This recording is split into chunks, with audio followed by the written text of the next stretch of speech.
rama en rama y en el viento me detengo, buscando una periquita que quiera quitarme el sueño.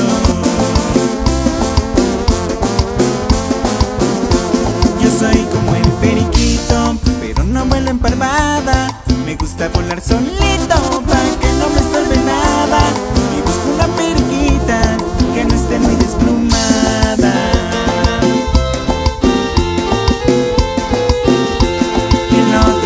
Una suegra que alientamente un suspiro, que es que soy como el perico y que para nada sirvo.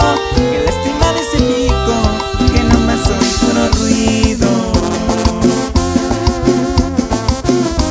Yo soy como el periquito, si hablan de mí no me importa. Soy quien quita las urracas, esponja las bajolotas. Si no soy feliz con una, pues me voy en busca de otra.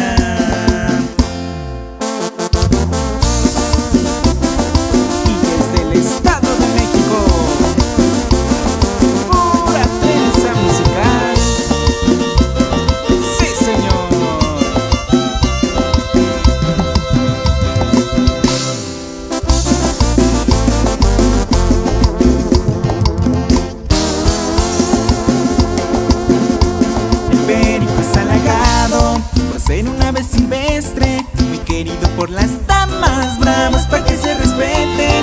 Nomás no lo tore mucho, que puede picarles fuerte. El otro día miré una suegra que venía barranca abajo. Se ve que venía muy brava, ¿crees que porque no trabajo?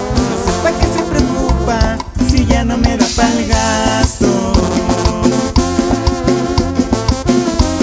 Yo soy como el periquito, que hablan de mí no me importa.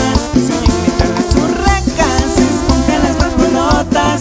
Si no soy feliz con una, pues me voy en busca de otra. Y zapateale bonito, Carlos López.